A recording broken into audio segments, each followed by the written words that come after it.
Okay, so I'm going to shoot an unboxing video and tell you guys a little story about a robot that kind of doesn't have a purpose but really could. So this is not a small box. Give me a second. All right. It also says MakeX. All right. So the second box is unboxing. So I unboxed the box, which is exciting, but there's more to be seen. This is a combination of buildable components and electronics.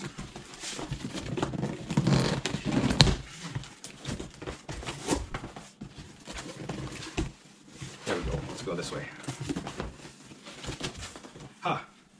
I was just thinking it would be nice to have a parts list, but here is a very nice parts list. So I don't know if you can see that, but it says MakeX 2019 Courageous Traveler, and then it has everything that I can expect to see here and there. So let's see what some of those things are.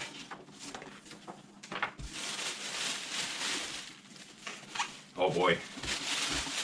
Big bubble wrap. I don't know. You guys probably know how much I love this stuff. It's oh, these ones are big individual ones. Let me give that a pop. Oh yeah. Pretty good. Okay.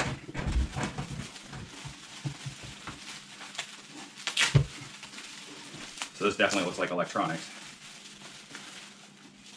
All right, we've got a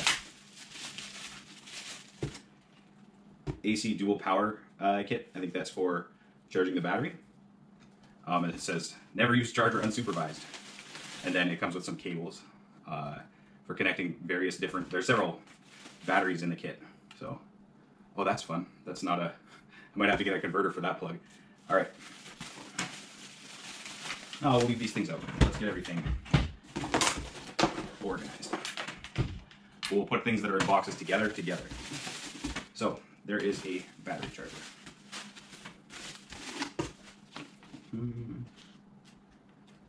Yep, instructions for the battery charger, so I'll keep that with it.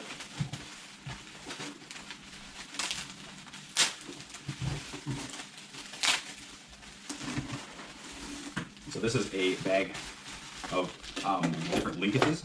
So these are what the bones of the MakeX robot. These things come together with bolts and nuts, and that is how you build the structure of your robot. Metal and not plastic, which makes it more durable, because this thing is substantial.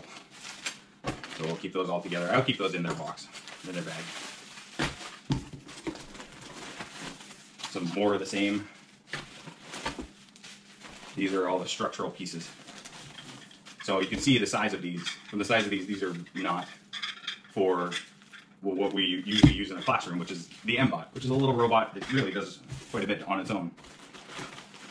Yeah, these are some big metal plates. Everything has those little circles on it to make it so that it can link together.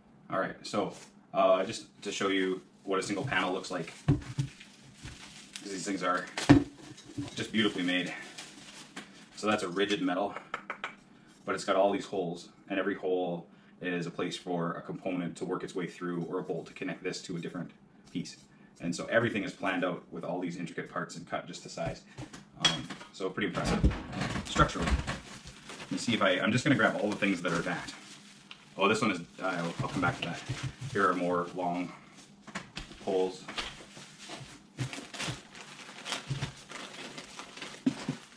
All right. Okay, there's more of the same. Oh, no. This has component connectors and blue connecting parts. I'll come back to that. And then I guess the same is probably true here. These things are kind of like bridges between the skeleton structure of the robot and the electronic components within it.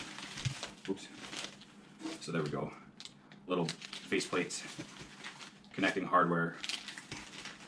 More hardware. Belts. Those pair with gears that I saw while I was looking through the box. Okay, we're going to move this box this way so we have more kind of display space. So yeah, there is the kind of drive hub that will connect to the robot skeleton, and we'll keep going here. Trying to make sense of how to open this. Oh, I see what these are. to make this a more orderly kind of pile. So this and this, these are servos. So they're not just servos, but they're called smart servos. And so they have these out connectors, and these have make block component connecting parts as well. And so this will connect to that, and then it'll move one section of the machine in connection with another.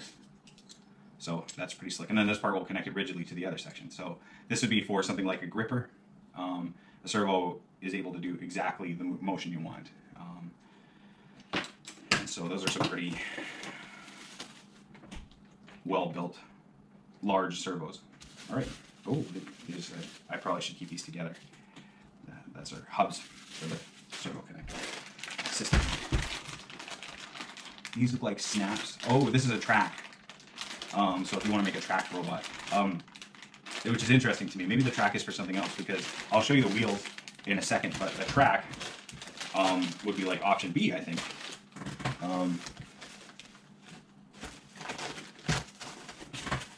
Yeah, option B to this. These are pretty impressive.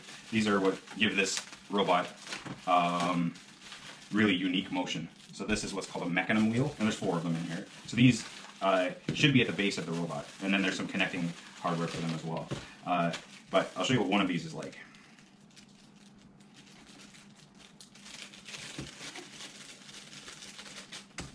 So it's got 2 sets of wheels and then opposing plastic pieces. So this wheel is capable of moving like a wheel, which means forward and backward is fine. But it's also capable of moving side to side, and then also moving forward and side to side at once. So I'm hoping that you're catching that motion. So as I go at an angle, it's still able to move. And so I can create motor movements that make these work in tandem, so that the robot is able to keep its orientation but still move in a diagonal way. So it doesn't have to turn to move in a diagonal, which is really handy if you want to do something like strafe. So strafing means that I face this way, but as I'm facing that way, I move. So strafing is used really commonly in video games as the motion of a first-person shooter, that you always want to see what's ahead of you, but you don't always want to be moving straight. You always want to be moving in angles. And so these are really amazing little wheels just by themselves. And when we get them into action, they're going to be better still. So there's a bunch of connector hubs. So the way that these work, there's bearings and hubs in here, I can see. So these are bearings, and the idea is that this is a wheel that freely moves on its metal axis. So you can put these into places where you want weight to be held. And this is a kind of hub called a coupler. So there's holes for screws there, and this will connect one shaft to another, so you can connect a motor to a wheel with a hub. So these will go with the wheels.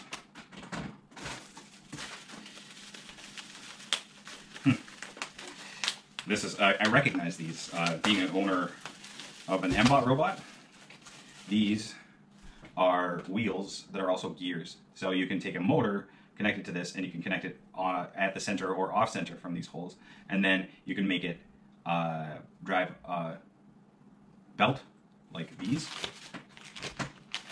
or you can make it drive just a regular wheel. So we can connect these wheels here.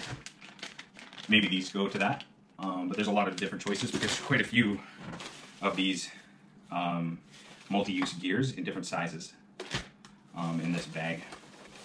And I'm sure there's instructions that tell us which gear goes where. But that's quite a few gears for complexity. All right, and there's more wheels. Oh, these are the motors. All right, this I have to be really careful because this tape might require cutting. There we go. But if I was to cut the wires in these, then I would be in bad trouble because these are encoder motors as far as I can tell. There we go. So there is the shaft of the motor that you would attach one of those hubs to, a coupler, and then there is a place to connect. So these are some pretty powerful motors. It's everything that's in this. There's no components in there. So I'm sure the connectors for this are somewhere else. there's more. So I'll just leave these in, but these are 4 more of the same. So these are 6 motors that all would behave the same. These are not encoder motors, as far as I can tell. Yeah, these are 37 millimeter DC motors, and they have different ratios. So this is 1 to 90, and this is 1 to 30. So they are motors that spin at different speeds. Different speeds mean you can do different tasks with more power or more speed. Oh, okay. So this is connecting hardware. So this is nuts. You can see these are bolts. So nuts and bolts. This bag must be the nuts and bolts of the operation. Let's see.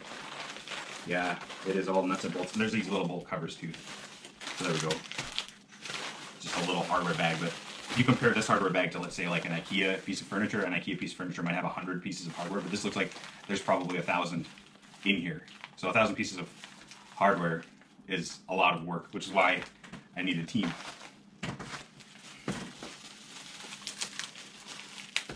Oh, more gears. Okay. So larger gears. I'm sure different gears are for different mechanisms. The Courageous Traveler is designed for omnidirectional motion, but it's also designed to pick up balls and then fire them, and also pick up flags and move them. And so it has to do some of that autonomously. So that means the code has to be on it already. It has to know what it's doing. And then some of it is done via remote. And so I'm willing to bet that the brains of the robot are in the small box, because the big box is now empty. All right. So that is mostly build pieces. There's these motors and these motors, but the rest of it is all structural and also a battery charger there. Haven't seen the battery yet. That must be in the other case as well. So there we are. The smaller package, but great things come in small packages, as they say. All right, so this is a Bluetooth remote control. So these are user-defined buttons. We can decide what each of these buttons are. So we could use the directional pad to decide how this robot moves, or we can use these. So this one here might be for the motion of the robot, and this one might be for the motion of the turret. It really is user-defined. We can decide for ourselves what the controller, what each button on the controller does. All right. This is another need for knife kind of task. There we are. Oh, okay, so these are all little, there's a lot in here. These are all little electronic components. So this one looks like, okay, so they're labeled. This is a color sensor. This one's a Bluetooth module, so this is for receiving the Bluetooth signal from this controller. Okay, so let's just keep going. We're gonna go through because this seems like the most important bag of things. All right. It's really great. One of the things that MakeBlock does is they label everything. So when you get a component, it doesn't just see like a barcode or like you don't have to decode it. Everything, it tells you what it is. So this is a power expansion board. This is another RGB sensor. This is another one. Yeah, several sensors because we need to be able to sense color in different directions. Range sensing. So this one tells you how far away. There's another range sensor. Here's a Bluetooth receiver. Power management module. So you can see there's quite a few things, and in fact, there's a that's an antenna, so I know that this is going to be able to talk to that. This is 7 segment display, so that'll give us numbers and data about what the robot is doing. Bluetooth, another Bluetooth module. So there'll be several places that receive the Bluetooth. So this is the Nova Pi. Interesting. That's the brain of the computer. Everything is within there, so I can see an Atmel chip there. But the funny thing is, I was expecting this to be a bit bigger. I can see all the motors that it connects to. It says M1, 2, 3, 4, 5, and 6. So those are probably for these 6 motors, but it also connects to Encoder Motors. So I'm interested to see how this talks to everything that's there. It's both the same size as Arduino, but I know it has way more functionality than that. Couple USB cables. There's some connectors to connect to the Nova Pi, and then from the Nova Pi to the other electronic components. There's the battery. I knew I would find it. So the battery goes with that battery module. This guy here is the charger for this battery. So this is the one battery that powers everything except for the laser. Apparently the laser is charged separately. All right, keep on keeping on. wires. There's like 8 of these things that are wires. So these are probably just for connecting very specific things to very specific things. And then there's these, which are white and red, and those will be, I can see that this is red and this is white, so I have a feeling that these are servo connection cables. A screwdriver, always handy. More of what looks like, oh no, those are components in there. I'm gonna take this out to look at it.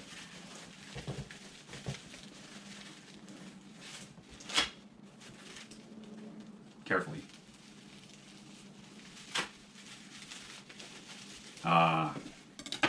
These are the encoder motors. There are 4 of them. And so this is a motor, which is great, but it's also capable of keeping track of its own position.